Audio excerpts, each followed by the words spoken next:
महानगरपालिका निवडणुकीमध्ये जे आमचे उमेदवार आहेत, जे विरोधक आहेत, त्यांनाही मी तिळगुळ घ्या आणि गोडगोड बोला अशा शुभेच्छा देतो. हा अत्यंत एक महाराष्ट्रासह देशभरातला पवित्र सण आहे. राजकीय किरमिसं दूर ठेवली पाहिजेत निवडणुकीनंतर आणि महाराष्ट्र आणि मुंबईच्या विकासासाठी आपण सगळ्यांनी एकत्र आलं पाहिजे. त्यासाठी हा तिळगुळ मी त्यांना देतो आहे. प्रचार संपलेला आहे काल, पण निवडणूक आयोगानं सत्ताधाऱ्यांना तिळगुळ दिलेला आहे. निवडणूक आयोगानं महाराष्ट्राच्या सत्ताधाऱ्यांना एक वेगळा तिळगुळ दिला. प्रचार संपला तरी तुम्ही प्रचार करू शकता. हे नवीनच आहे. प्रचाराची मुदत संपली तरी तुम्ही प्रचार करू शकता आणि तोही कसा, घराघरात जाऊन. एकदा प्रचार संपला की तो प्रचार संपतो. ही आतापर्यंतची परंपरा होती. आता आधीचे काय नियम आहेत वगैरे ते आता काढतायत हे लोक, पण अचानक या निवडणूक आयोगावर संशय यावा अशा प्रकारचं त्यांनी एक काल भूमिका घेतली की प्रचाराची मुदत संपल्यावरही राजकीय पक्ष आणि उमेदवार घरोघर जाऊन प्रचार करू शकतात. सध्या वातावरण असं आहे की घरोघर पैशाचं वाटप सुरू आहे. पैशाची पाकिटं साडीतून, वृत्तपत्रातून कार्यकर्ते घरोघर जाऊन पैशाच्या पाकिटांचं वाटप सुरू आहे.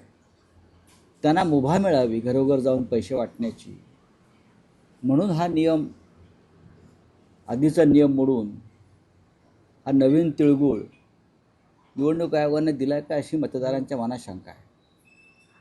याचं कारण असं आहे की ठिकठिकाणी पैसे वाटणाऱ्यांना बदललं जात आहे आणि आज दिवसभरामध्ये हे बदलण्याचं नाट्य जास्त प्रमाणात घडू शकेल. कारण जित्याची खोड मेल्याशिवाय जात नाही, हे शिंदे गट आणि भाजपच्या बाबतीत मला म्हणायचं. हिंदू मुसलमान आणि पैशाचं वाटप याशिवाय ही निवडणुका जिंकू शकत नाही. यांना कोणताही विचार नाही, फक्त पैशाचं वारेमाप वाटप,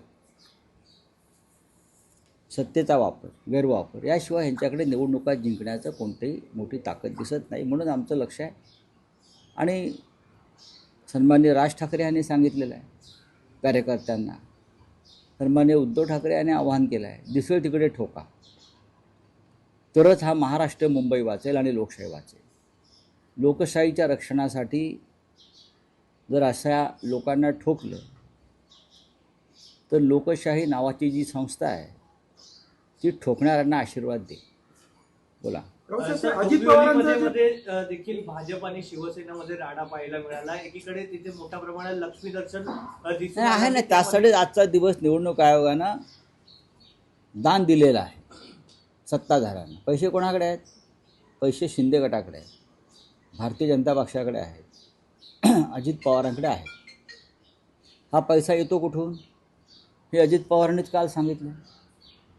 कशा फायली शेकडो कोटीच्या बेकायदेशीरपणे मंजूर करण्यासाठी आल्या.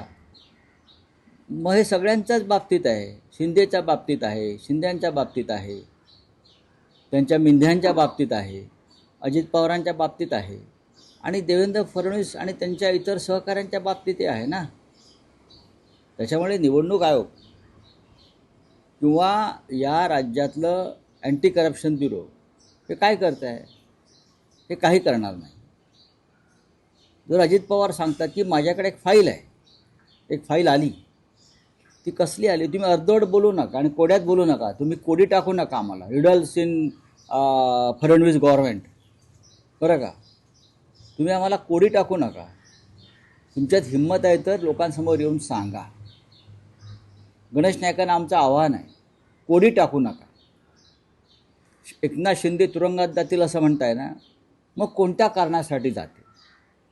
एकनाथ शिंदेकडे हरामाचा पैसा आणि हरामाचा पैसा वाटतायत. असं फडणवीसांच्या सरकारमधले एक मंत्री सांगतात, गणेश नाईकजी. मग तुम्ही उघडपणे सांगा. याला ब्लॅकमेलिंग म्हणतात.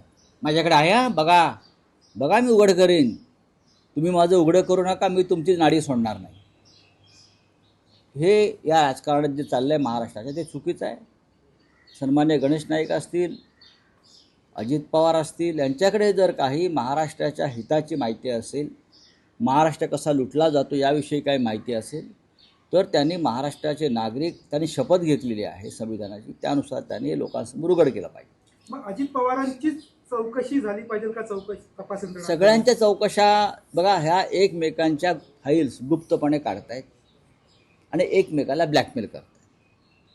शिंद्यांचं काही काढलं की शिंदे फडणवीसांना ब्लॅकमेल करणार, फडणवीसांविषयी काय बोललं का फडणवीस शिंदे पवारांना ब्लॅकमेल करणार. या महाराष्ट्राच्या राजकारणात आणि सत्तेत एकमेकांना ब्लॅकमेल करून स्वार्थ साधण्याचा प्रकार सुरू आहे.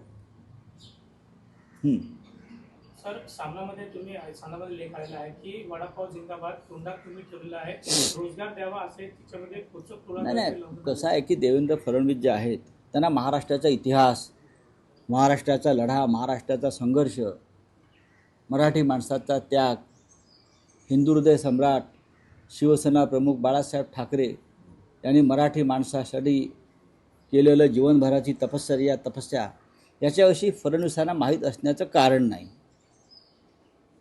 ते शिवाजी पार्कच्या सभेत थट्टा उडवतात वडापावची, की काय दिलं, वडापावच्या गाड्या दिल्या, आम्ही रोजगार देऊ. किती लोकांना रोजगार दिला?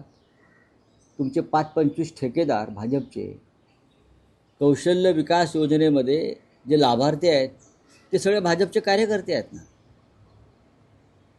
जय शहाला रोजगार नक्की मिळालेला आहे, अनुराग ठाकूरच्या भावाला रोजगार नक्की मिळालेला आहे, पण तुम्ही किती रोजगार दिला?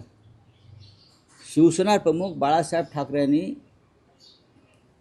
60 वर्षापूर्वी 65 वर्षापूर्वी तरुणांना सांगितलं नोकऱ्या मिळत नसतील, आत्ता या क्षणी आपला संघर्ष सुरू आहे, तर वडापावाच्या गाड्या लावा आणि अर्थार्जन करा, रिकामे बसू नका. पुढे हाच वडापावचा उद्योग मुंबई नव्हे, महाराष्ट्र नव्हे, देश नव्हे, तर न्यूयॉर्क, जर्मनी, जगभरात गेला वडापाव. माहिती आहे का तुम्हाला? जगभरात वडापाव मिळतो आज. हा मराठी याचा अभिमान वाटला पाहिजे. आणि मोठी आर्थिक उलाढाल या माध्यमातून मराठी तरुणांनी केली. आजही अनेक वडापावच्या गाड्यांवर सामान्य मराठी कुटुंब जी वडापावचा उद्योग करतात, 5,000पासून 1,00,000पर्यंत रोजचं उत्पन्न आहे. हे माहिती आहे का देवेंद्र फडणवीसांना? हे ठेकेदारी नाही आहे, हे मराठी माणसाच्या कष्टाची कमाई, कष्टाची. मुंबईतल्या उपनगरातल्या 50%पेक्षा जास्त लोकांचं, चांगल्या लोकांचं दुपारचं अन्न हे वडापाव आहे. झुणका भाकर आहे जी शिवसेनेनं सुरू केली. हे देवेंद्रजींना माहीत आहे का? नाही. पण चांगल्या कामावर तंगडी वर करायची हे त्यांचं काम आहे. वडापावचा अपमान करू नका. वडापाव हे आता महाराष्ट्राचा ब्रँड आहे आणि तो बाळासाहेब ठाकरे आणि शिवसेनेमुळे झाला आहे. ही पोटदुखी आहे का तुमची? तुम्ही काय दिलं सांगा ना, तुम्ही काय दिलं? काहीतरी ती दिल्लीला एक अटल कॅन्टीन सुरू केली, त्याही बंद पडल्या. तुम्ही इडलीची टिंगल कराल का अशी? मेंदूवड्याची टिंगल कराल अशी? डोसाची टिंगल कराल अशी जाऊन इतर राज्यामध्ये? इडली विकणं हा सुद्धा रोजगार आहे ठिकठिकाणी. इडली विकतात ना पोरं, तुम्ही खाता ना. मग वडापावची टिंगल करता कारण तुमच्या मनामध्ये मराठी माणसाविषयी, मराठी संस्कृतीविषयी द्वेष आहे आणि म्हणून तुम्ही वडापावची टिंगल करताय, ठाकऱ्यांची टिंगल करताय, मराठी माणसाची टिंगल करताय. आपण या राज्याचे मुख्यमंत्री आहेत देवेंद्र साहेब. काल कोणीतरी सांगितलं की जुहूचं सेंटर हॉटेलला सुद्धा लोढाने पत्रे मारले.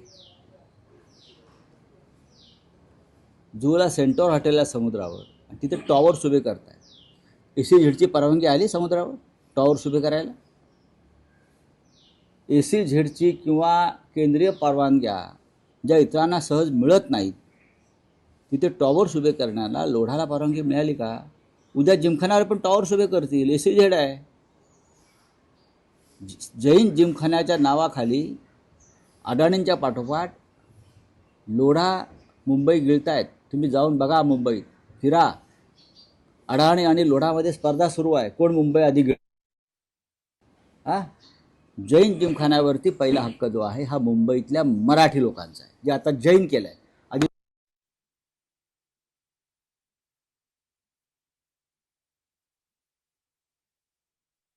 पहिला मराठी संस्थांना द्यायला पाहिजे. का देत नाहीत? देवेंद्र फडणवीस कशाकरता वाद करतायत? मतांसाठी. तुम्ही स्वतःहून हे भूखंड वाचवायला पाहिजेत आणि मराठी माणसांच्या ताब्यात त्या संस्था द्यायला पाहिजेत. चला, थँक्यू. हा, बोल. मला माहित नाही. बोला.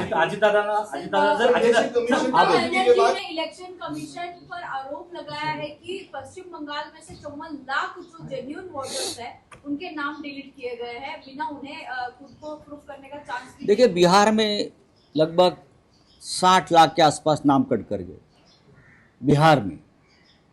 महाराष्ट्र में भी यही हो गया है. उत्तर प्रदेश में लगभग 1.25 करोड़ नाम वोटर लिस्ट से काटने का काम जोर से चल रहा है उत्तर प्रदेश में. वहाँ भी चुनाव हो गए आने वाले. और पश्चिम बंगाल का आंकड़ा कितना दिया आपने? 54 लाख. एक राज्य में 54 लाख वोटर्स का नाम काटना, ये निर्णय बदलने में सक्षमता रखते हैं. बात ऐसी है, भारतीय जनता पार्टी सीधे तरीके से कभी चुनाव नहीं लड़ेगी. पश्चिम बंगाल में हिंदू मुसलमान फेल हो गया है. पश्चिम बंगाल में अब हिंदू मुसलमान नहीं, ईडी और तृणमूल कांग्रेस का मुद्दा चलेगा. और इसीलिए ये लगभग 60 लाख वोट काटने की साजिश भारतीय जनता पार्टी ने की है. लेकिन फिर भी ममता दीदी भारी बहुमत से जीतेगी. ठीक है, चलो, थैंक यू. इलेक्शन कमीशन 5 बजे के बाद ही प्रचार कर सकते हैं, ऐसा बता रहा है. इस पर क्या कहना है? 5 बजे के बाद नहीं, कल प्रचार बंद हो गया है. नियम और कानून और कोड ऑफ कंडक्ट अगर आप देखें तो कल प्रचार बंद हो गया.